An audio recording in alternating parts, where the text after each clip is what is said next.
Thank you, Don, for coming. Okay, well, hello everybody. It's good to be back. I think I know at least half of you here. And I'm going to apologize up front for any repetition because I know some of you have heard what I've had to say before. And We learned by repetition. Pardon me? We learned by repetition. And thank you for the invitation again. I'm humbled to be here. Well, when Dietmar asked me to come and speak, he said that perhaps a good title for your topic would be The Transformation of Farming, Finding the Courage to Chart a New Path. But I'm a bit of a rebel, and I figure I'm pretty innovative and creative, so I decided to call it Transition of Farming, Finding the Courage to Chart a New Path. But Very rebellious of you. on the way up here, driving up here today, and by the way, these books you can come and have a look at after. All of the authors of these books have influenced the journey of our farm. So feel free to come and have a look at them later. But one book I forgot, and probably one of the more important ones it's called The Long Haul. And if I could get back home, I would probably call this The Long Haul, because that's what it is. And The Long Haul is a book about Miles Horton. He grew up in Tennessee, Arkansas, in there somewhere, in a coal mining area, and a lot of the farmers worked for peanuts. They got emphysema, they had all kinds of health problems, they were poor, they died, and his goal in life was to get an education, come back, and help those people. So he got an education, came back and started the Highlander School. And he advertised that his school was open and that he was going to help the people rise above what the corporations and the wealthy people were doing to them and give them a better life. So he opens his doors and 8 people show up. They're farm people, miners, etc. And he talks a little bit, and he's talking and talking just like I am. And finally a lady says, "Look, I came here to learn something, and you told us you were going to help us to get out of this mess." And he said, "I am." Well, she says, "How are we going to do it?" And he said, "The answer is from among the people around this table." And I really believe that the answers to a lot of our problems are not going to be given to us by governments. It's going to be people like you, people in this room. So that's kind of the basis and some of the motivation for what we've done on our farm. So this story is about sharing the journey. I told Dietmar I usually read my talks because I usually have exactly 30 minutes and they want it exactly 30 minutes. So it could be 60, it could be 35, it could be, well, I know at 60 he's going to shut me off. So. No, you've got time. But I told him this is going to be more from the heart than most of my talks. So Dietmar asked me in his email what gave me the courage or the hope to make the transition to how we farm now. And I guess in looking at that, I got to really bare my soul and go back to my childhood. I was brought up in a family, our family was Catholic, and I remember my mom teaching all of us kids the catechism of the church, in other words, the rules and regulations. And we prayed as a family every night, 5 days a week. They gave us the weekends off because we spent an hour and a half in church. So we thought that was pretty good. And I remember very, very vividly that in the prayers every evening, there would be prayers of petition. In other words, as farmers, Lord, please help us have a good crop this year. Please let the prices be high. The price of the livestock be high. The garden be good. And that was great. But at the end of the year, when harvest came, thank you for the bountiful harvest, if it was bountiful. But also, if the harvest was poor, if we'd been almost held out, there was still thank you and gratitude for what we did get. And that has helped me to make this transition because it has not always been bountiful. And I always think back that my parents were grateful for the very, very small things in life. And also a great motivator is fear. When we hit the wall in 1995, well, let me go back. My wife and our 3 kids moved to the farm in 1983. We're a third-generation farm, which my grandparents moved from North Dakota in 1913. So it's 100 years, it's a century this year that my mom's side of the family have been on the farm. And it's interesting, her maiden name was Swoboda, and that's Czechoslovakian. And if you translate that into English, it means freedom. I love it. Or also, some Czech people call it peace, so I like both of those. Now, Rizika is Ruziczka, and I'm not so proud of that. It means little rose. What's wrong? With little roses. Well, there's great slice of the roses. Exactly. So here we are, 1983. We moved to the farm. We're living in the house built in 1917. Life is good. We farmed what was called the conventional model in those days, and I think that most of you would call it the industrial model now, and that's what I refer to it as. Very high input. And by 1995, our operating loan was going up $5,000 a year. The sad reality was that we weren't making it. And we had over $200,000 in debt. And Marie and I had that conversation. It was October after the harvest was done, after breakfast. Kids were in school. And we kind of looked at each other and we said, hey, this isn't working. What do we do? Well, I was 47 years of age. So at 47 years of age with not very little post-secondary education, the fear was, I really don't know what I can do other than maybe be night watchman at the Forsberg coal mine or something like that. And so I was searching and hoping that something would come up. And the next day I went to get the mail, and as I picked the mail up at the post office, I was throwing the stuff away, the junk mail, and I was just throwing this one in the garbage, and it said, would you like to get off the agribusiness treadmill? And I thought, hey, somebody here has been listening to my thoughts. So I read it, and it said, if you are interested, come to Camrose about a week from that date, and we'd like to share a little bit of information about holistic management. So Marie was substitute teaching that day, so I went, and there were 72 people showed up. It was at the regional exhibition place there. And the facilitator of that meeting said that if we're going to give this course in Camrose, we have to have 7 families. So it was very coincidental that 7 families signed up. And by families, it could have been a husband and wife. There were bachelors there. There were families actually brought their 3 kids who were in high school or finished high school to hear about how do we get off the agribusiness treadmill. So it was an 8-day course. It started in November of '95, 2 days in November, 2 days in December, 2 days in January, 2 days in February. And on the way home from the last day of the course, Marie and I were still $250,000 in debt, but we were excited because we had learned about some new ways to look at the land. And Dietmar mentioned that if I'm a grain farmer, I have 1,000 acres. What do I do? Well, we were grain farmers, and we had cattle also, and we had 7 acres. And we knew exactly what we were going to do. We were going to get out of high input agriculture and try and pay our debt down and get back to having a quality of life. And the facilitator, the very first day of the course, of course, nobody in the room really knew anybody. So he said, I'm going to throw out an icebreaker. And he said, I want you to think and talk in groups. What would you like people to hear as they walk by your open coffin at your funeral? So we broke into about 3 groups, and he gave us 20 minutes to discuss it. And there was a lot of discussion. Called everybody back, and he said, well, let's hear it, folks. Well, most of us said that we would like people to look at us as they walk by our coffin and say, that person was a really good neighbor. He coached my kids' hockey team. She taught home ec to our kids. She was a Brownie leader. If I needed help any time of the day or night, this person was there. So all those nice, warm, fuzzy things. Now, there were people in the group that were anywhere from 50 down to 29 years of age. And the younger fellow that was a bachelor, he didn't have anything to offer. So the facilitator pushed him a little bit, and he says, would you like to add something?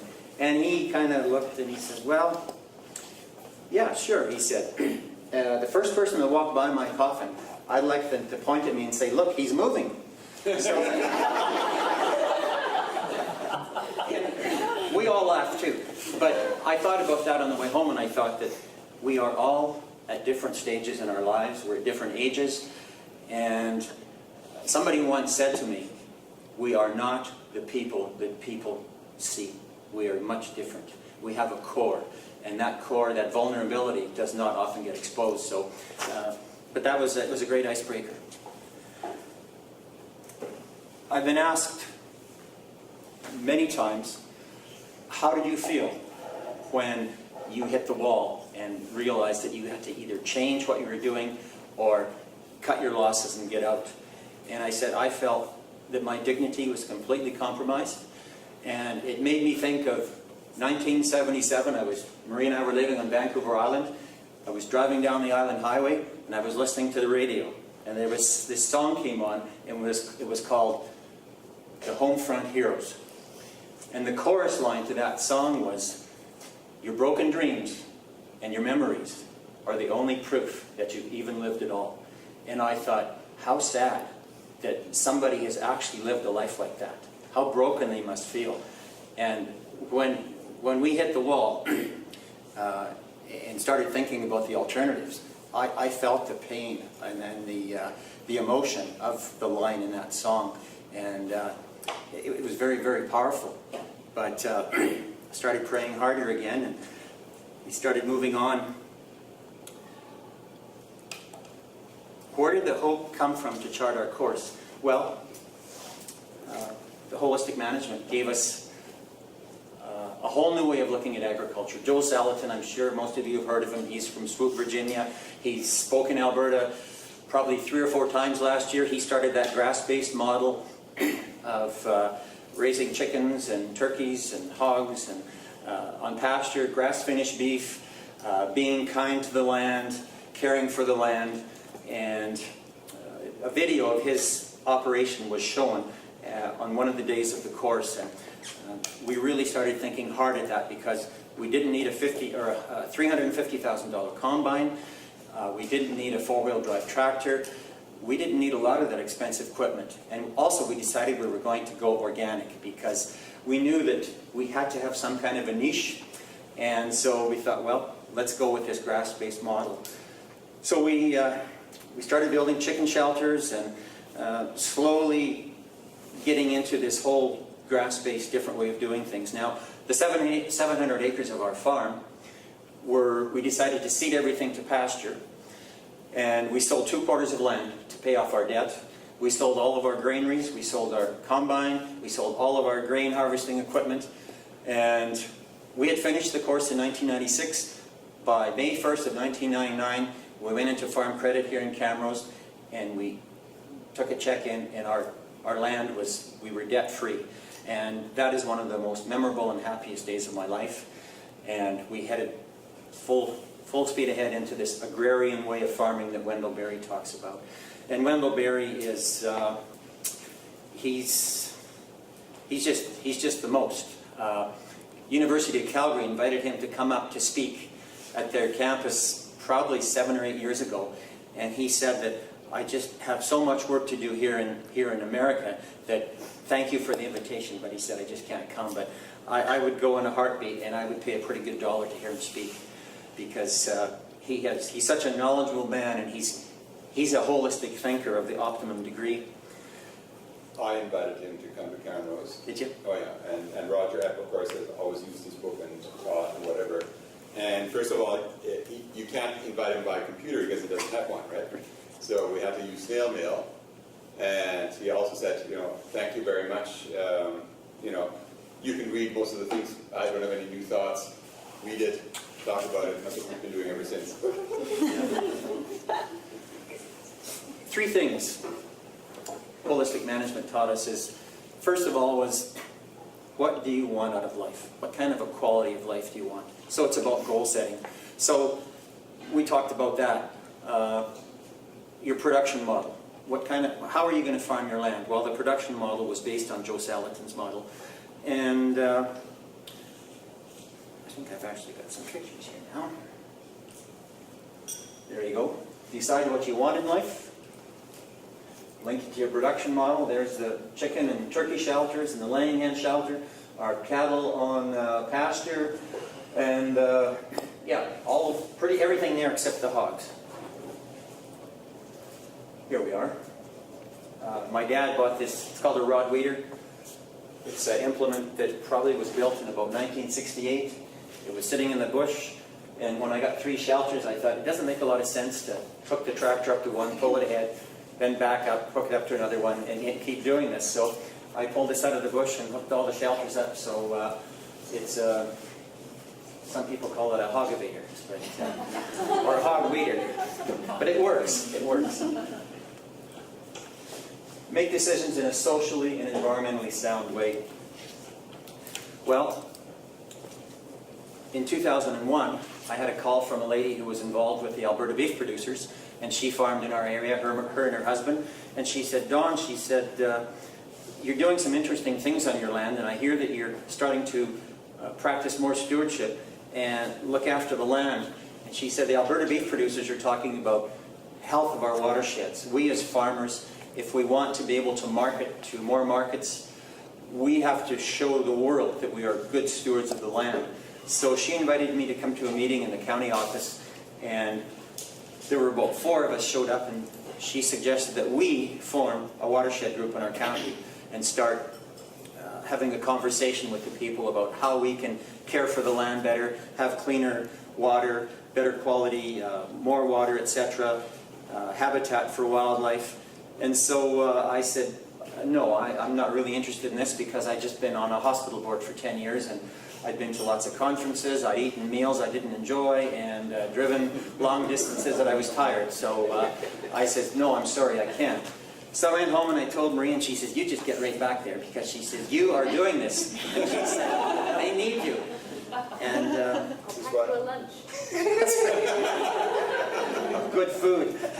So holistic management was the catalyst that got us going on this model. And the Iron Creek Watershed Improvement Society, that's what we called our group. And of course, there's these farmers sitting around, and they said, okay, we got a group started, what are we going to do?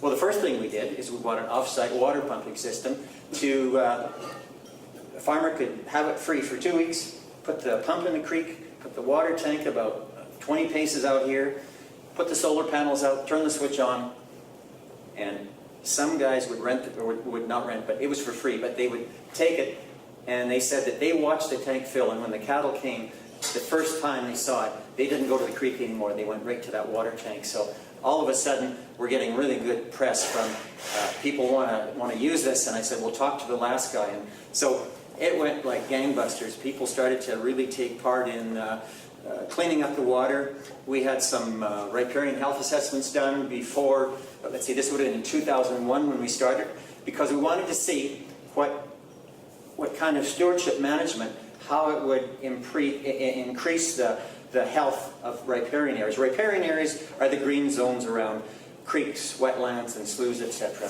And that's where 80% of all fish and wildlife live for part or all of their life cycle. So they're really critical. In Alberta, I think about 1.5% of the area is riparian. So another way of looking at it is it's the convenience stores along the way for migration of birds. So if they're traveling down south, and it reminds me of the watersheds in, not the watersheds, the snow sheds in BC between Golden and Revelstoke. I remember as a kid, the first time I went through there, it said, no services for I don't know how many miles. And my mom said to my dad, is the tank full? Because she said, if it isn't, she says, we're in trouble. And I look at riparian areas between here in Florida and here in California.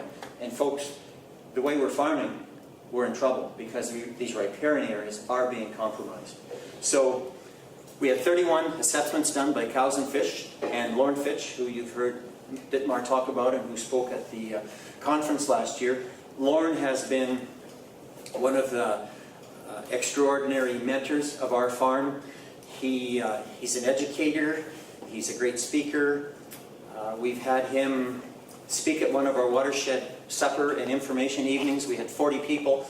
The supper was over at 9 o'clock and his talk was over at 9 o'clock. and they had to tell us to get out of the hall at 10:30 because everybody wanted to talk to Lorne. And that's very rare to see somebody who people want to hear, how do we do better? How do we make our land more productive in cooperation with nature? So I can't say enough about Lorne's impact, not only on our farm, but on watersheds throughout the province. Wendell Berry talks about diversity. Wes Jackson talks about diversity. And Wes Jackson talks about the native prairie. He and his wife Dana started the Land Institute in Salina, Kansas in 1976, and their goal is to raise perennial grains in native prairie. So, native prairie has legumes that fix nitrogen, so if you can get the seeds of wheat and barley and other grains in there, you won't have to fertilize them every year if you've got enough of those prairie legumes. So they've been working on this for a number of years, and Wes Jackson says that if you get down on your knees and take a square foot and start plucking the grasses and the legumes and the forbs out, he says you'll be surprised. You'll get up into the 20s, 30s, 40s, 50s in some places, and all of those species have their place. And Wendell Berry talks about place, farming in place. Well, the native prairie, it very seldom has any disease. It actually has systems within itself that fight off different insects, problems, because it just confuses them. So both Wendell Berry and Wes Jackson say that if you're going to farm the place that you're in. What is the land telling you? So first thing the land was telling us, because we have 200 acres of native prairie, was that be diverse. So that's why we have the poultry, the pork, the hogs, we have the grass-finished beef. Next thing, biodiversity. Biodiversity is absolutely critical to, I believe, to food security. On our farm we have, well, Glenn Vinegard, he's been another tremendous mentor of our farm. Glenn has been doing surveys on our farm. The first one he did, bird surveys, was in 2004, and he does 9 10-minute studies in 9 different places on the farm. And the first year he found 41 species, and every year since then, if you add the different species he's found, we're up to 86 as of this spring. So I said to Glenn, what's causing this? Well, he said, obviously it's got a lot to do with your management. The trees we planted. We planted over 60,000 trees since 2003. We've fenced all of our wetlands off, our sloughs off. That's 85 acres. The trees are fenced off. That's 65 acres. So we've given almost a quarter section of our 5 quarters back to nature. And people say, that's a lot of money. And I say, that's how important I believe it is for us to survive as a farm. Because if we don't have the biodiversity, we will have to use more and more chemicals, more and more expensive technology. And I just read a book this winter by a fellow by the name of Carl Safina, that's F-A-I-N-A, and he said something that struck me, and I thought about it a lot. He said, people are talking about peak oil. He said, I think we're going to be starting to talk about peak technology. In other words, how much more expensive is it getting to find out more innovation? And is it happening? Like, there's been a lot of innovation over the last many years, but he feels that we're slowly coming to the peak. So, and nature, Joe Salatin, I've heard him say this almost at every conference. He says, folks, remember, Mother Nature bats last. So we can spray a crop to kill a weed, but pretty soon that weed figures a way to mutate, and you have to use a different spray. And we're getting into sprays now that they say we're awful close to Agent Orange, which they use in Vietnam, and they say that if you fly over those areas today, the vegetation is still not coming. So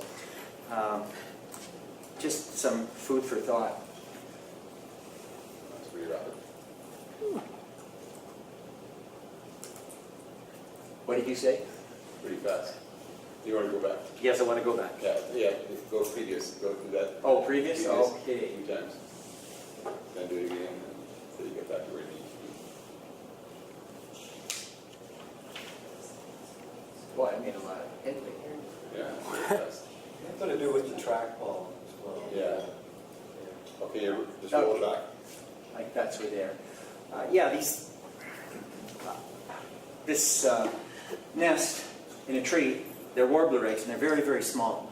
And when I think of when those eggs hatch, what purpose do they have? And I know I've said this to Glenn, and he says, I don't know. He says maybe they should have their own intrinsic value. Maybe they're, whatever they are, they're a benefit to the system, but we don't know. And I think the industrial system says, well, if we can't figure out what it's good for, we shouldn't have to worry about it. And Wendell-Berry, West Jackson, a lot of these people say, oh, no, no. If it's there, it was meant to be there, so we should respect it. So, getting back to Wendell-Berry and West Jackson again, rooted in place, that's how Marie and I talk about how we farm. We're trying to adapt to the landscape of the farm so that we don't push anybody out, that we work in harmony. So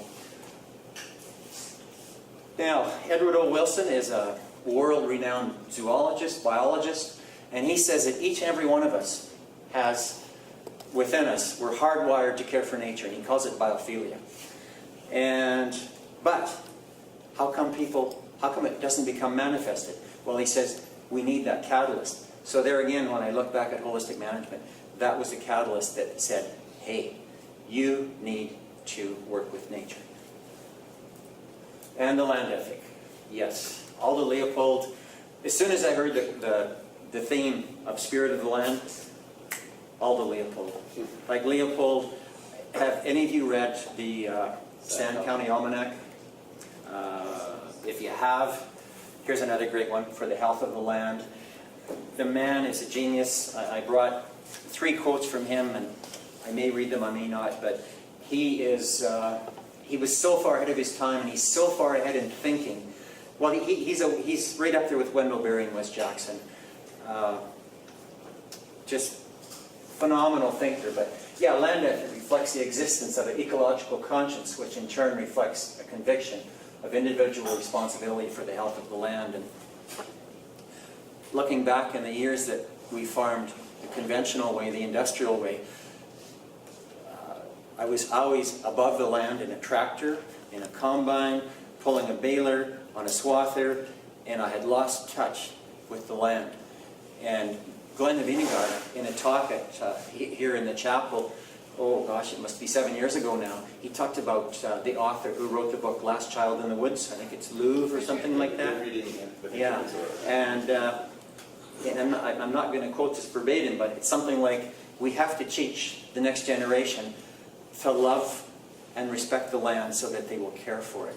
And I believe that as farmers, we have to teach consumers and hopefully other farmers the same message. Because if we don't, why should we look after? Why should we be worried about an owl or a meadowlark or anything like that? So, and all of these pieces are very, very important to the big picture.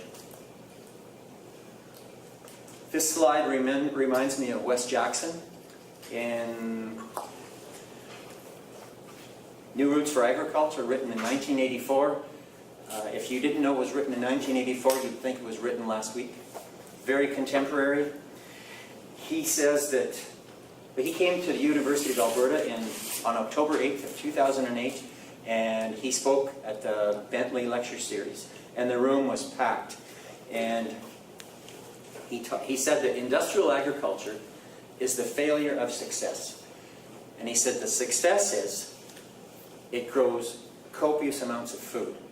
The failure is it's compromising the ecosystems that are needed to grow copious amounts of food.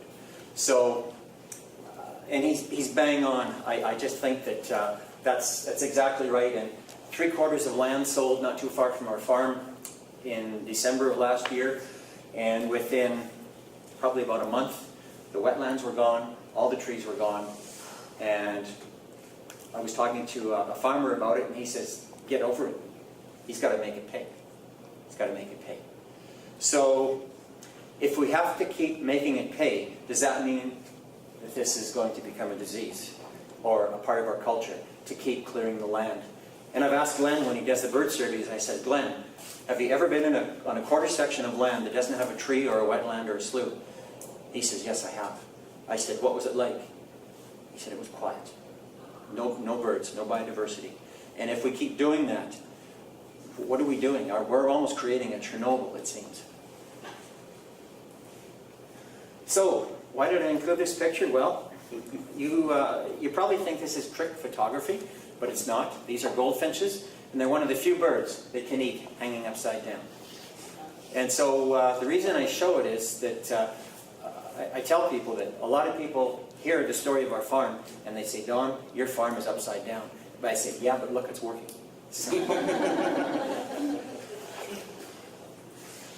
And there's Glenn,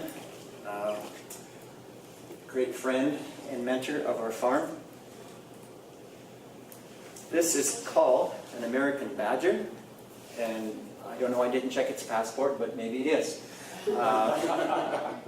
When I was growing up, farmers shot badgers because every farmer that you talk to, their best horse had stepped in a badger hole and broken its leg. Their best cow had stepped in a badger hole and broke its leg.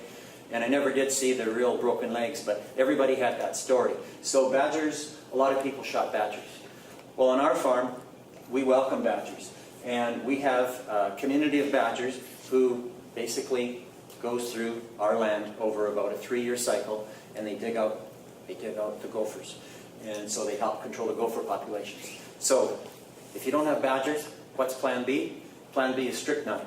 Strychnine, you mix it with grain, put it in the gopher hole, gopher eats it. If the gopher dies on the surface, a bird can come along, a badger can come along, and all of a sudden, Rachel Carson, when you put a chemical or a toxin or a poison into the atmosphere, it goes all the way around, it comes back here. So, we love badgers. It took us years to get a picture of the badgers because they're very, very shy. And they are on the species at risk. And one of my favorites, the meadowlark. I tell this story very often. I probably don't have to tell it again, but I will. When we took holistic management, when we got back from the course, I walked out in the spring and I started looking at our native prairie. And there was very, very little grass because I had been overgrazing year after year after year. And I started thinking, the meadowlarks had disappeared from our farm in 1989, and we'd only been there 6 years. And I started thinking, did we overgraze the land so that they did not have any habitat for nests? So as we rested our native prairie, some of it for a year, some for almost 2 years, I think it was the year 2000, 11 years later, I was doing my chores about 5:45 in the morning and I heard a meadowlark. And that was a pretty emotional moment for me because I started to connect the dots and I thought, by resting in the native prairie, did we really create habitat for them again? And we did, because they just kept coming more and more and more. So there again is, we have the ability to turn things around, but it takes action. And just not having any income off that native prairie for a few years, it's very hard to explain to a farmer that, well, maybe we just have to do without meadowlarks. So the rest of the story is, what good are meadowlarks for? Well, when we get into a drought like we did this year, grasshoppers move in. And if we have a dry winter and a dry spring, we will have an epidemic next spring of grasshoppers because they've been busy laying their eggs all through late July, August, and into September. So next spring, I'm hoping the meadowlarks come back and they bring all their relatives because they love terrestrial insects, of which grasshoppers are terrestrial insects. So they are they're part of the balance of nature on our farm. They help control populations of insects. They also are part of the music of your land. Yes. This is, Marie got this picture of, it's a Sprague's pipit's nest. And there again, in the fall, we went into fall, the pasture had been grazed and it was still we leave lots. And the reason we leave lots is specifically for habitat. The Sprague's pipits love lots of litter, lots of dead grass, because they make an igloo. And I had never ever found a Sprague's pipit's nest before, but in 2008 I found two, and they were 50 yards apart. And Sprague's pipits, the males have sometimes 2 or 3 females. So in this little 7-acre pasture, Sprague's pipits had 2 nests, and they usually have about 5 eggs, but it was so easy to walk by that. It was so well camouflaged, and like, to me, that's a wonder of nature to see that. And Sprague's pipits are on the endangered list in Saskatchewan. They're on the species at risk in Alberta. This is a pileated woodpecker. Glenn, in his surveys, has never ever seen one on our farm, but I see them every year. Last year, for the first time, I saw a male and a female. They came into the yard, they landed on our power pole, and they stayed there for about 20 minutes, digging insects out. And after 19 minutes, I went in the house to get the camera, and I came out and they were gone. So I missed that Kodak opportunity. But about 3 years ago, I was doing I had the cattle, the grazing cattle, in one of the quarter sections, and I was going out there about 5:45 every morning. Pardon me, no, about 20 to 6. And at 5:45, this pileated woodpecker would fly over. And that happened for about 2 weeks in a row. Well, then the cattle moved, so I was away from that area. This year, I'm out in that area again, and at 20 to 6, this woodpecker's flying over. The second day, there's 2 of them, and I'm thinking, they're probably a male and a female, but I wasn't close enough. The third day, there were 3 of them, and I said, this is the first time I've ever seen they've got a baby, they got a child. Well, the next day, there was 5 of them. They had 3 young ones, and I mean, I'm like, wow.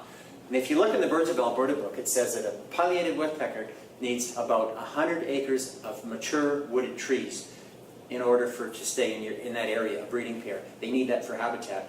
And we've got a lot of trees in our farm, but public lands, the government owns a half section of land right beside us, and it's 320 acres of very mature prairie and lots of mature trees. So that is a real asset to our farm. So people say, you're really doing a lot of good things, but we have neighbors that haven't tore up all their pasture either. So everybody's contributing, I believe, to this, these different birds showing up. You've probably heard me say this before too, that every 3rd bite of food that we take depends on a pollinating insect. Einstein said that if we lose our pollinators, we've got 4 years left to eat. Now, I've had a few people come up to me after a conference and say, do you know that in China they've been manually pollinating some of their fruits and vegetables for 15 or 20 years? And I actually did come across that on the internet. So that's pretty sobering. And so in 2003, we took an interest in our farm on planting, instead of planting conifers like spruce and pine, and deciduous trees like maples and poplars, we went whole hog into planting a lot of berry bushes like chokecherry, buffalo berry, sea buckthorn, probably about 5 different varieties. And what we noticed was that as those trees started to flower the following spring, that we had more insects showing up, which coincidentally pollinate. And when they're pollinating the flowers, they're flying into our fields, our pastures, and they're pollinating the alfalfa. And this year we had a group of people, and I'm driving down the fence beside all these berry bushes, and somebody said that there's 10 yards or 10 meters that you have set aside for those 2 rows of trees. Isn't that a terrible waste? And I stopped the truck, and I got out, and we got over the wire, and I said, see the alfalfa here? Let's see how many paces it is. So we stepped out, and it was about 12 paces. I said, the alfalfa, as you go further away from the trees that the bugs have been pollinating, the production goes down. So I said, the production has probably doubled in that area that we've displaced. So, and plus those trees, if you come by the farm in March, you'll see the snowdrifts from about 4 feet into that pasture, about 10 meters. So we're getting water for the pasture, we're getting more pollination from the trees that the birds are pollinating, and pardon me, the insects. By the way, birds do pollinate, and that's the hummingbirds. So, yeah, pollinators are a big thing, and no, we're not wasting anything. We're providing habitat. In fact, the way Marie and I look at it is when we travel, we like to find a restaurant, or pardon me, a motel and a restaurant close by. So the way we planted our trees, there's a row of maples or a row of ash, and then the berry bushes. So they can dine on the berry bushes, and they can nest in the trees. So we're trying to look out. Now, looking back at some of the mistakes that I made when I was farming conventionally, and that was, when you farm, you can look at it two ways. You can say, this is the standard of living that we want, and the land, we're going to farm the land so it supplies us with that standard of living. Or we can look at the land and ask the land the question, what standard of living can you afford to give us? And Wendell Berry, he alludes to that.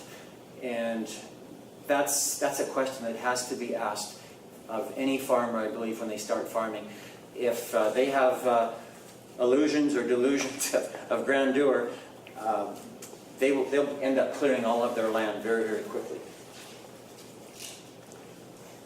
I have a friend that came by in 2001 when I was building 150 birdhouses to put on the farm. That was one of the goals when we left holistic management, that we wanted to put birdhouses on our farm to increase the biodiversity on our farm. And that goal has happened. We now have 240 birdhouses. This friend asks me to check all the birdhouses around the 1st of June to see where the bluebirds are nesting. And he comes and he bans them. You have to have a license. You have to have gone to a session where they kind of school you on how to band. And this particular mother has been banded. So we took that band number and he emailed it into the American Bluebird Society.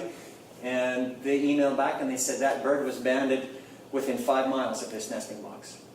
So he built 68 birdhouses in 2001 and he put 10 on our farm. In 2002, he said, can I put another 10 on your farm? So he went and got them from another piece of property.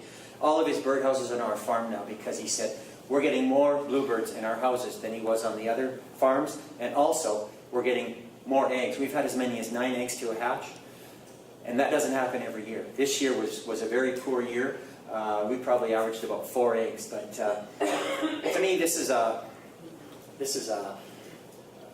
picture is kind of a motivation for me. That bluebird, she wouldn't fly off the nest. He picked her up, looked underneath at how the little ones were coming along, but like she really believes that what she's doing is really important to protecting her young for the future of her species. And I think we as farmers have to look at agriculture and how we farm the land the same way. After we took her off the nest, this is the 8 little ones. And yeah, they will be, they'll have left the nest 14 to 15 days after they hatch. Like that's going from grade 1 to grade 12 really quickly. And the interesting thing is that there again, they love terrestrial insects. They love the grasshoppers. So when we go into a drought early in the spring and the bluebirds are there, in fact, they may already have they may already know, the ones that were around this year, that hey, there's lots of eggs being laid here, so let's get back here in the spring. So if we have an early drought, we could possibly have one hatch that would be already fledged. In other words, leave the nest by the first week of June, and if there continues to be a lot of grasshoppers, they will have another hatch. And if the drought continues right into fall, we could have 3 hatches. So when somebody says to me, what good comes out of a drought? Well, I said, that's a tough question. But he said, the good that comes out of it is that when there's lots of food, these bluebirds are going to just keep increasing their populations. And they are also going into the tank. We're really struggling on our farm to, I think we had 16 houses this year, and we've been up as high as 24. An early spring blizzard will absolutely annihilate them because they depend on insects. And in April of 2007, we had a 3-day blizzard. And when the blizzard was over, we had snowdrifts up against our buildings that were blue from dead bluebirds. And we had gone from 24 houses that spring down to 6. So it really devastated the populations. And they're just absolutely gorgeous. This is a bluebird's nest. They like to use native grasses. And notice that nest is very neat. It's very, very well made. And when I was cleaning the nests out that fall, I thought, there was hardly anything in there. They remove their droppings on a daily basis. Even feathers they take out. And I'm thinking that they build a nest, they feed their young, and the nest is clean when they leave. Isn't that a metaphor as to how we should look after the land? I think it is. And yeah, just nature has a way. We put this nesting float box on a dugout that's right in our yard, thinking that maybe in the next couple of years we will get a couple of geese to come and lay eggs. Well, it was out there for about 5 days, and they showed up, and there were 3 pairs showed up, and they all fought for it, and of course the bigger ones won it. So she laid eggs, and finally she started to set. So I took out my Birds of Alberta book, and I looked, and it said 28 to about 30 days, and from the time she starts setting until the eggs hatch. So we kept track on the calendar. 28 days came, nobody hatched. 30 days came, nothing yet. 31 days, nothing. And I said to Marie, I said, they're not fertile, or maybe she left the nest for too long and the eggs got cold.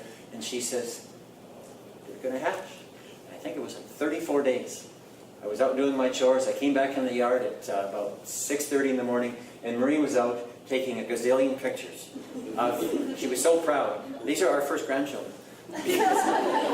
So we were very proud of that. And we would go down, it was a Sunday, and we would go down and just sit on the edge of the dugout and look at this marvel of nature.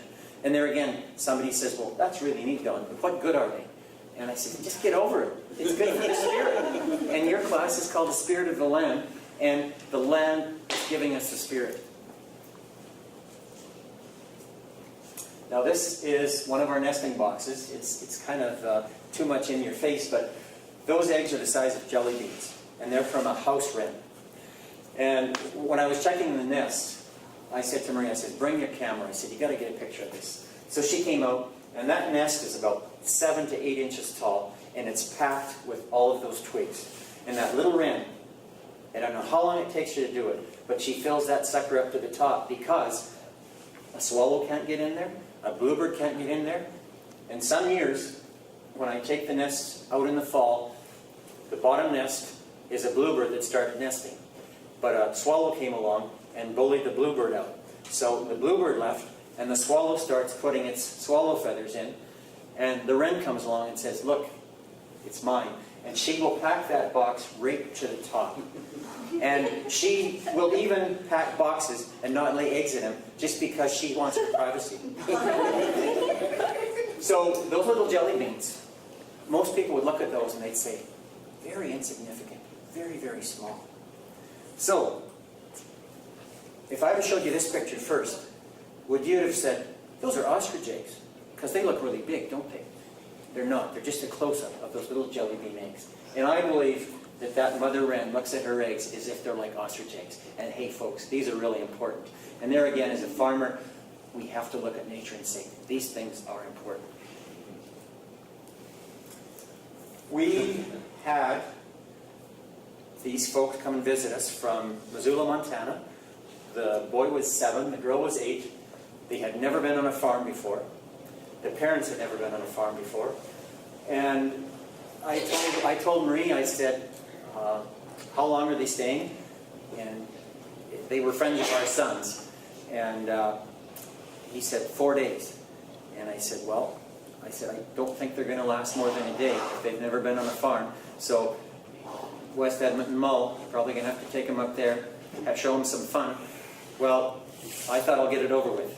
So I took the kids and their parents out, and I showed them how this is where the laying hens are, and they're gathering eggs. But I showed them the whole shooting match of the farm, and went in, and the next morning, actually it was that morning, for breakfast, they gathered the eggs, and they'd never held an egg before, probably out of their mom's fridge or dad's fridge, but took them in, we washed them, hydrogen peroxide, that gets rid of any problems on the eggs.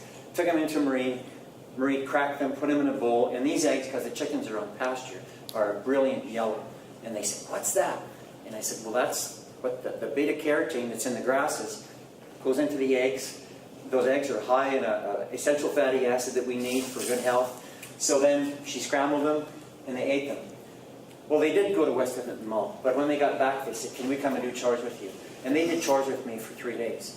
And there again, this reminds me of Glenn's talk about Last Child in the Woods. I think we're very close, if things keep happening the way they are, that families will no longer have the opportunity to take their children to a farm, because it's really a challenge for small farms.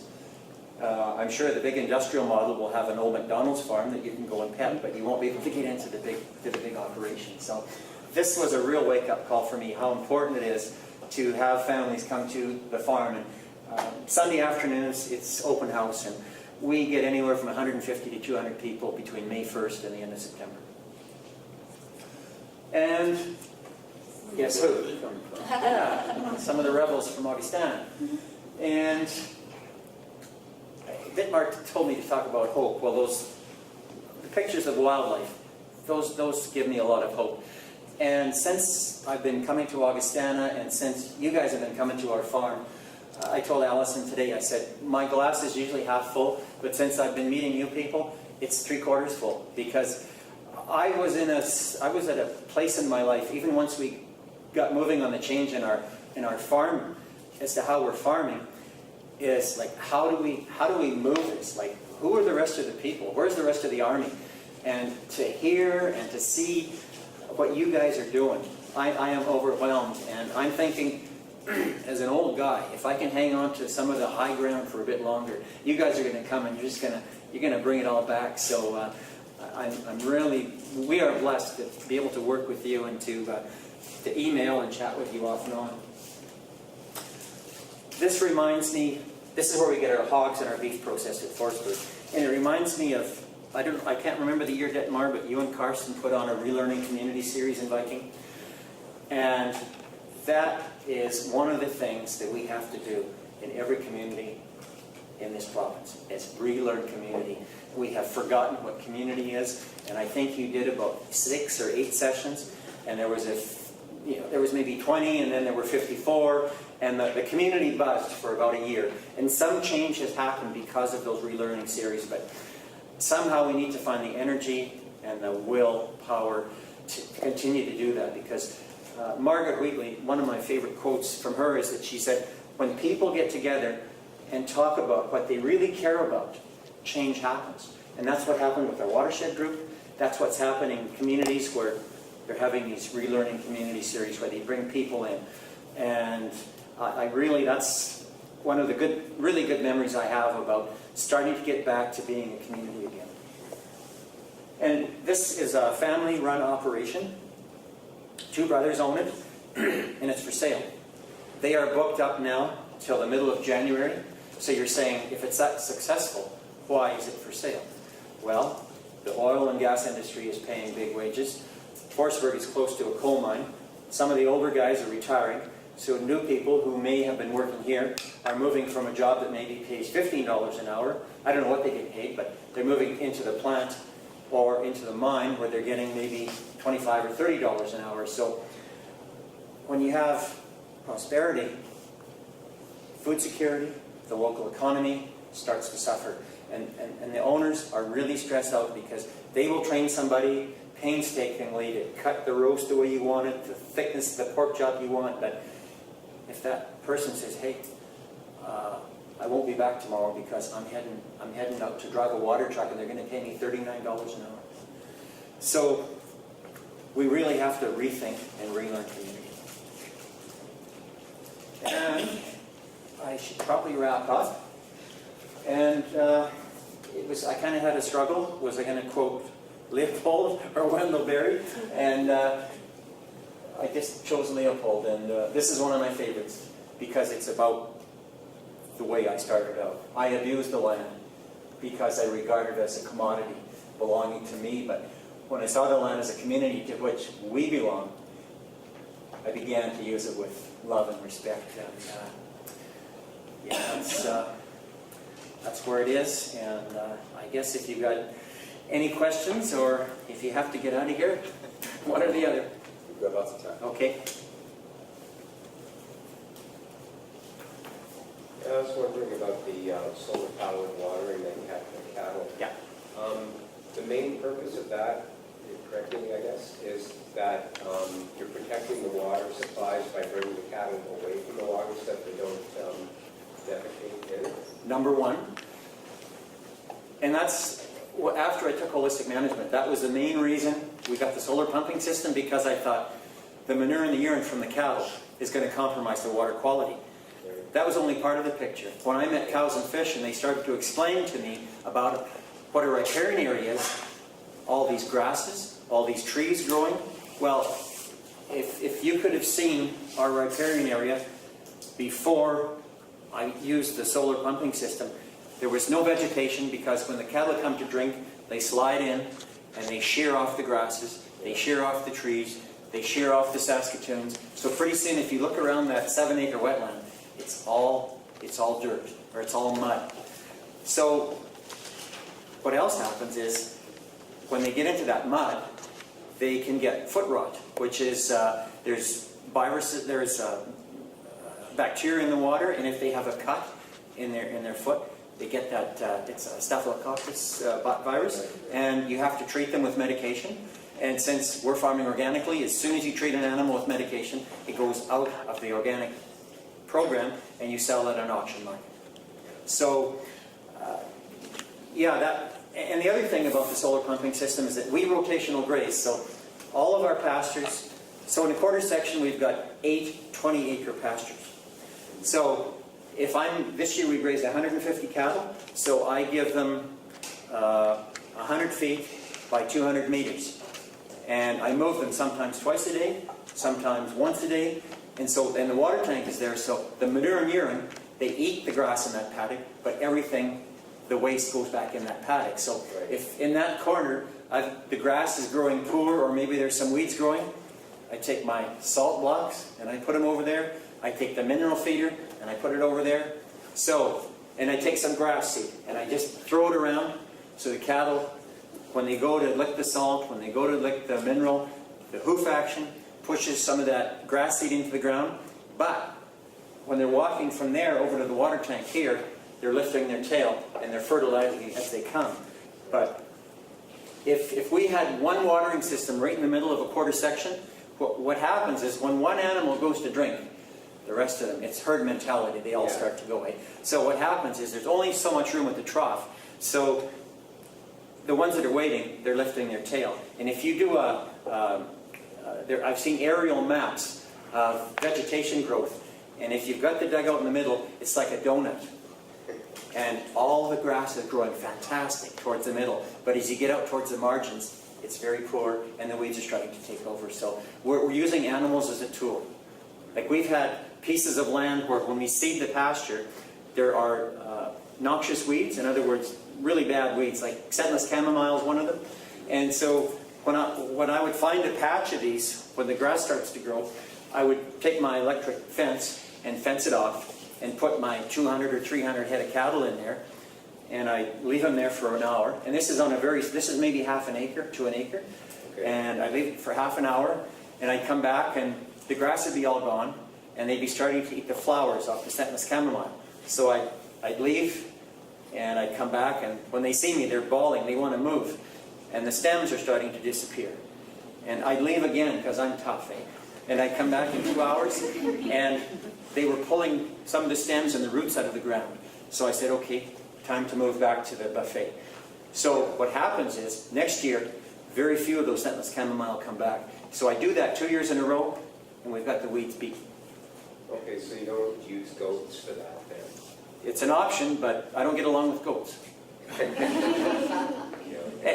Your question brought up something else that I wanted to mention, and that is that when we farm the conventional way, the knowledge and wisdom came from the registered seed grower, the guy that sold the company, or the salesman that sold the chemicals, that sold the fertilizer. So that was where we went to get the information, as well as workshops. Today, the way we farm, we talk to ecologists, we talk to biologists, we talk to riparian specialists, we talk to agroforestry people, we talk to people like Glenn, who has a background in ornithology.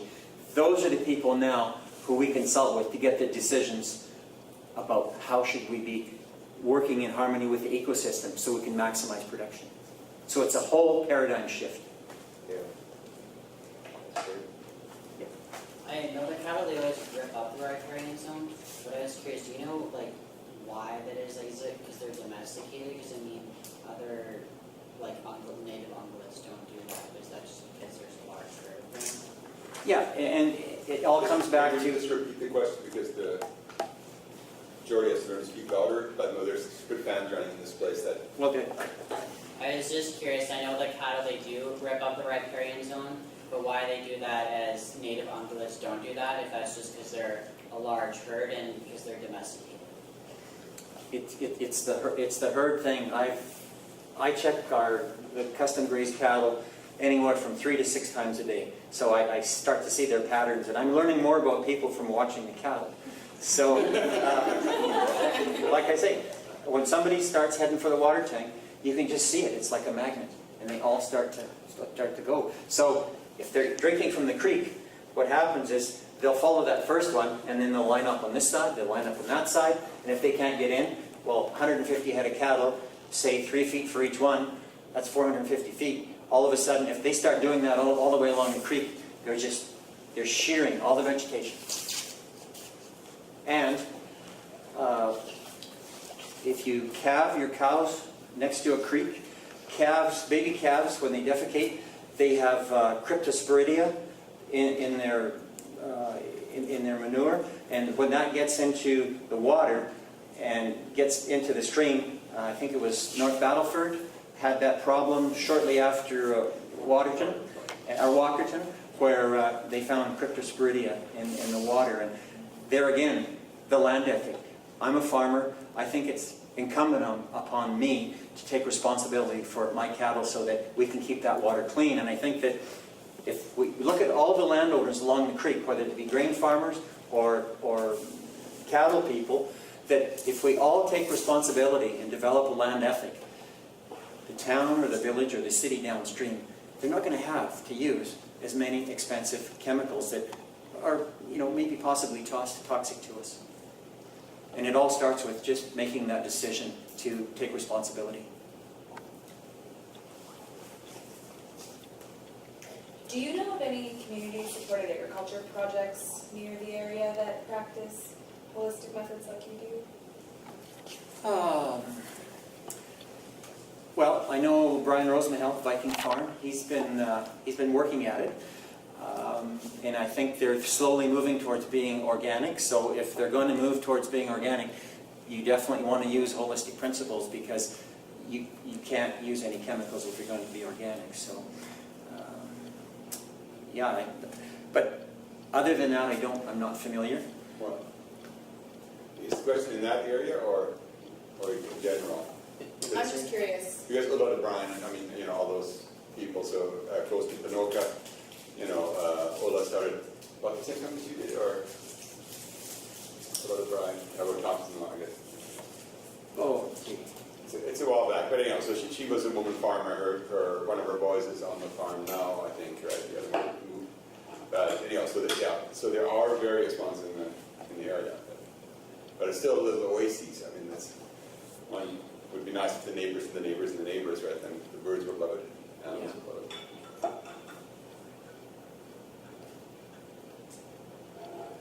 So what keeps you going? Because it's not particularly easy, especially since you don't get an amazing amount of approval of some of your neighbors, or is everybody cheering you along? Way to go, Don.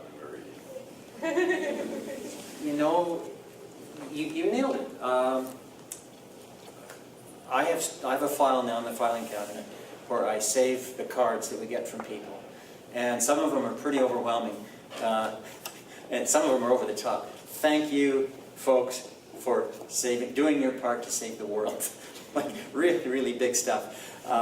We get emails, we get phone calls from people after they get their chicken order or their turkey or their pork or whatever, and they say, you know, this is just, we can't believe that the food from a farm is you know, looks as nice or nicer the way it's cryovac as it does in the store, but when you put them together, when the one from the store thaws, it kind of sags, whereas yours is nutrient dense, and they're giving us compliments and observations that I never thought the average person would think about. And so we definitely have cheerleaders at Mar, and a lot of them are the biologists and the ecologists and those people, because they have to be very careful about how hard they push perhaps some government policy that government doesn't really agree with. So if Don and Marie are doing something on their farm,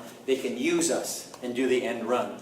And that's what we find happening is they'll say, well, I really can't comment on that, but if you would like to go and see this farm. And we've had people from, in British Columbia, in their Department of Agriculture, they have a stewardship part of it. And 2 people from that ministry came to Alberta, and they phoned us and they said, we've been told that you're putting a lot of these stewardship practices into place on your farm. Could we come and see it? So they spent about half a day, and I tell everybody that no matter who comes to our farm, I usually take something and learn something from them. And they're telling me they're learning from me, but no, I'm learning from them. And this particular fellow, I had just put up our 150 bluebirds houses that I made from junk lumber. And so as we're driving around the farm, he says, you got quite a few birdhouses, eh? I says, yeah. He says, what's your target audience? Well, I said, we want to have bluebirds. So he said, can you stop? I want to get out and have a look at it. So, pulled up to a bluebird house, got out, and he looked at it and he said, did you say you were looking to have bluebirds in here? I said, yes. Well, he said, that hole isn't big enough. He said, that's an 1.5 inch hole. I said, absolutely. Well, he said, eastern bluebirds, they can get in there, but he said, we're in Western Canada. So he said, I don't think you're going to have much success. Now, a mountain bluebird, which lives around here, he says, they're a little bit beefier. And he says, some will be able to get in there, but he said, some won't. And he said, if you can bore that hole out, another 1/16 of an inch, you will get more bluebirds. Next, that fall, I went around with my cordless drill, and I bored those holes out. And next spring, we went from, I think it was 8 houses to 16 houses. And there again, there's a bit of a metaphor there. A very small change can make huge change. Just a small adjustment can make huge change. So I learned a lot from that visit. So people came from BC, from the Minister of Agriculture. What about our Minister of Agriculture, who is our local MLA? Did he come to your farm? I've thought of inviting him. I have. I've actually discussed that with a few close friends, and they said maybe we have to be bold. Maybe we have to be bold. No natural response from that department to want to come because you're in the constituency? Oh gosh, Alberta Agriculture had a conference last fall, and I got a phone call in April, and this conference was going to be on October 17th. And I got a phone call in April from the organizing committee for this. It's for all the employees for Alberta Agriculture. There was going to be potentially 600 people there. And they said, we're asking double the amount of people we need for the conference to speak, to put their names on the list. And can we put your name on the list? And I said, sure. So I never heard anything, and Marie said, well, I guess you got out of that one, eh? And I guess probably about an hour later, the phone rang, and they said, we want you to come and speak. Well, I said, what do you want to talk? What do you want to talk about?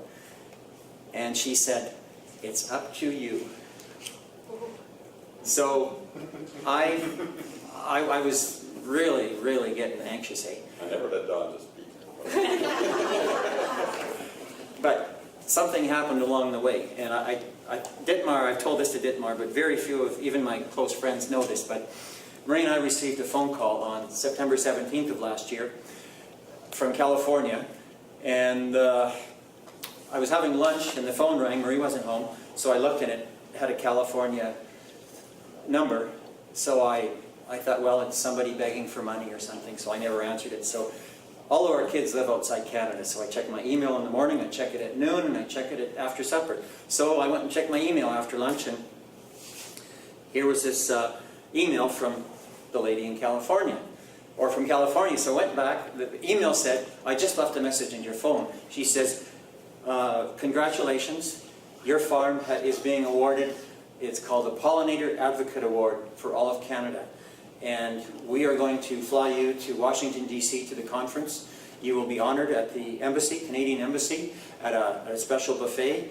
And so I went and listened to the phone call. And sure enough, it was the same message. And so I phoned the lady right away and I told her that this is unbelievable. Well, she said, we got some nominations. And she said, what you're doing on your farm just didn't start a year ago. She said, a lot of our nominations have come from people who are doing some really good things. And she said, some of them are even better than what you're doing. But she said, they've just started in the last year to 2 years. And like I mentioned to you that we've been planting more berry bushes in our shelter belts. And we started that in 2003 to bring in more insects, and insects pollinate. And of course the biodiversity, when the different bird species come to eat the insects. So that really impressed them. So she said, we went around the table once and she said, you guys got the award. So we were sponsored by the Canadian Federation of Agriculture and the Canada Honey Council. So they paid our flights there, and we went to the 2-day convention. There were about 150 people there. We toured the Smithsonian's and we saw Washington, D.C. But when we found out that we were going to be going to D.C., I phoned the committee and I said, I've got my hat in my hand and I'm begging. I said that, told her what had happened, and I said, I will still honor my commitment because I've told you I would do it. And she said, I'll take it to the committee. So they phoned me back about a week later and they said, you know what, you've got to go to this. This is really something. So Marie had gotten a really, really bad cold, and she doesn't like to fly at the best of times. So she said, if I fly, I'll just get off the plane and I'll be a wreck. So our son lives in Seattle, and he could fly round trip from Seattle to Washington, D.C. and for $300, whereas it cost me, I think, about $1,500.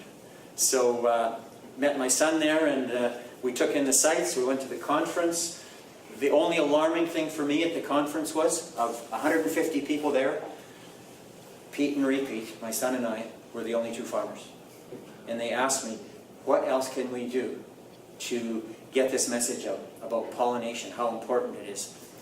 And I said, you need to have people that are on the land, that are working with wild pollinators, that are working with honeybees, because they said, they're in the trenches, we're in the trenches. And here you've got a bunch of scientists that are giving research papers. It all sounds great, but you need the people on the land. And it was $350 for one attendance at the conference day. So that's a lot of money if you've got to fly, and if you're a farmer and you've got lots of work going. So that's a long answer to, I was close to being able to address, but I'm still pondering it, and I guess I'm waiting for an opportunity, and maybe it should be coming sooner than later. Yep. What you said about pollinators just reminded me of something I saw yesterday. I subscribe to this email thing called This Week in Engineering, and I admire engineers. They're very clever sometimes. But sometimes they're too clever by half. Like the one story they reported was some university in the States has, they recognize that the bee population is declining and they don't know why. So they create these little artificial bees, Yes. these little mechanical bees. And the only trouble is that the batteries are too heavy for them to fly. So they've got them on these little wires connected to a power source. And maybe someday they'll make batteries small enough, but my God, we have pollinators now. let's use the natural pollinator. Let's find out why they're declining. And that's something that I neglected to mention, that holistic management teaches that don't keep treating symptoms. Look at the cause. And so if you're normally healthy in your house and all of a sudden one of your children brings home a cat and you're sneezing and your eyes are running, you don't go to the doctor and say, what can I take for this? The cat is the cause. And I'm sorry, but the cat has to go.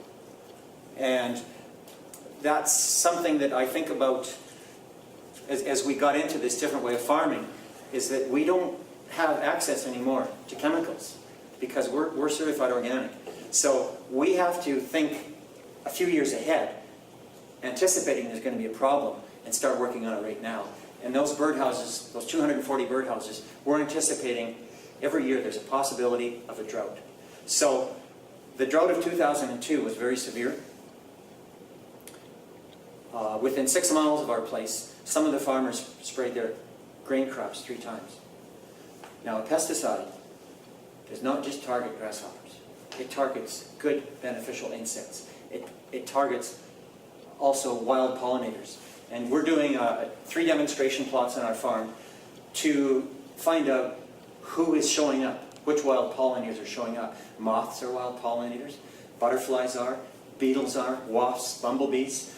And an ecologist from Calgary has designed, they're called eco-buffers. And there's, the first one is 190 meters long, and it's a monoculture of 2 rows of chokecherries. So chokecherries blossom for about 3 weeks in the spring. So wild pollinators will show up for 3 weeks. That's fine, but when the blossoms are gone, they're going to go elsewhere. The next 90 meters is 10 different species of trees. There's some berry bushes in there, and so we've now opened that window to maybe 6 weeks of flowering. So that's good. They're going to stay, they'll leave the 3 weeks and they'll come and spend another 3 weeks. So the last 90 meters is 7 rows of 20 different species of native flowering plants and 21 species of different berry bushes, conifers, deciduous trees. And the ecologist has studied the native plants in the area, and he's figured out which plants will start flowering. As soon as the first warm spell, say in April, it'll start to blossom. So it'll blossom for maybe 2 or 3 weeks. 2 weeks. So then he's got another flower lined up that's going to pop up maybe 2 weeks after that. So he's got it designed so that as spring and summer evolves into fall, there is always something coming into flower. So those wild pollinators, they want to stay on our farm because that's where the action is. And they're lazy. Wild pollinators are lazy. They don't want to travel more than about 150 meters into the field. So when he looked at the maps of our farm, I got maps of all of the landscape on our farms, and it shows where the trees are planted. And he said, you know what, Don, this is maybe by accident, but he said, when I look at these maps, pollinators never have to travel more than about 200 meters to maybe even 150 meters in your farm, because along the fences, you've got rows of trees, which are habitat for wild pollinators. Now you're planting these eco-buffers. You've got sloughs, you've got wetlands. He said, you've got the buffet. And he said, these guys are going to want to stay on this farm forever. So the next owner may want to grow certified organic whatever. If it's canola, or if it's peas, or if it's legumes that need to be pollinated, those pollinators are going to increase their yield.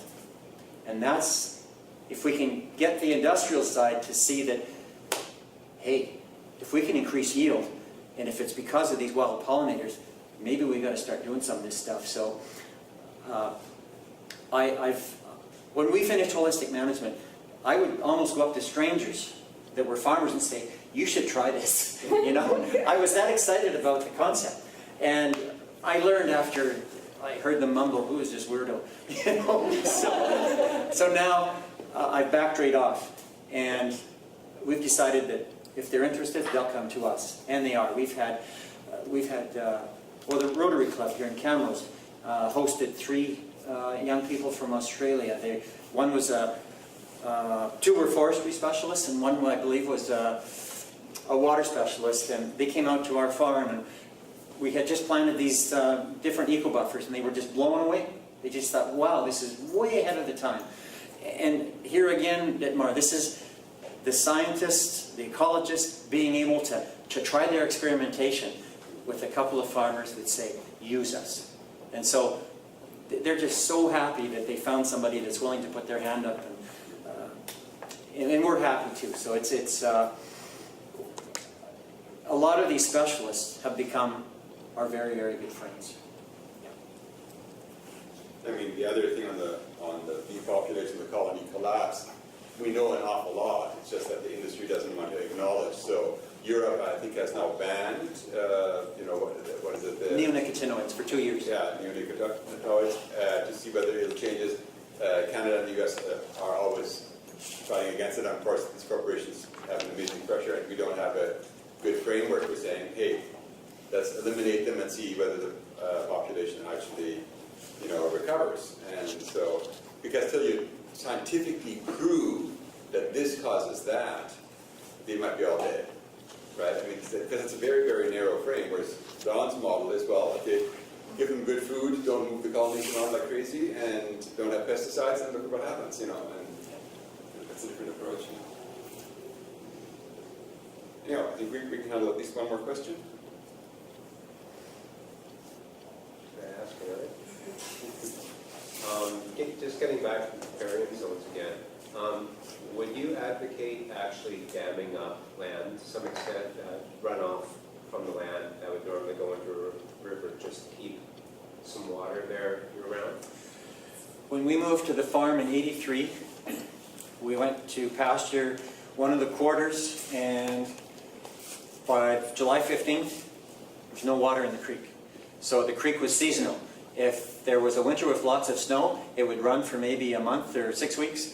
But if we had very little runoff, what would happen is there were some deep spots in the creek, so the water would settle there, and when the cattle were there, of course, they'd all go in, and there was all kinds of manure in there, and the riparian area of that little ribbon of creek was destroyed. So we approached Ducks Unlimited, and we said, would you be interested in partnering on a project? Because back in 1985, 86, 87, they were doing that. So in 87, we invited them to come out to the farm. We walked the land, and they said, it's a good idea, but he said, it's way too small. The benefits to wildlife on a wetland that's 5 or 6 or 7 acres, probably we could spend our money better somewhere else. So, fine. So we kept grazing our cattle till about July 15th and having to move them. So in 1989, we had a call from them, and they said, are you still interested in that project? I said, you bet we are. So they came and they surveyed everything.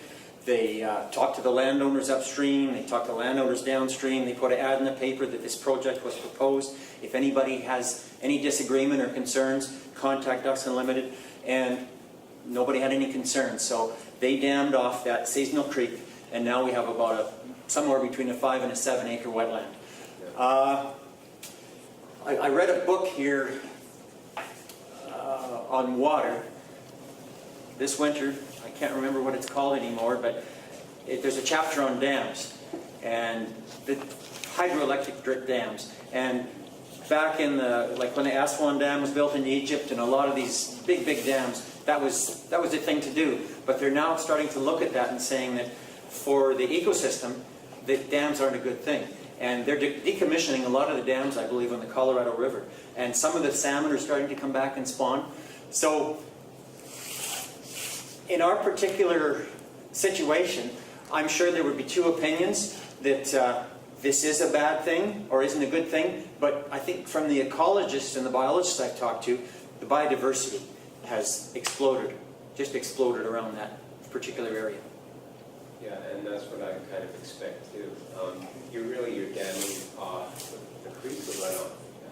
The creek, yeah, the creek. And there's a spillway, so that they've got the bottom of the spillway surveyed so that it will only back water up so far, so that it won't do any harm. And the neighbors that they said, it's okay, we're not too concerned, are telling me now that in the drought of 2002, they were so glad that that dam was there because they had water. Yeah. Okay. So thank you, Don. It's marvelous to hear you again.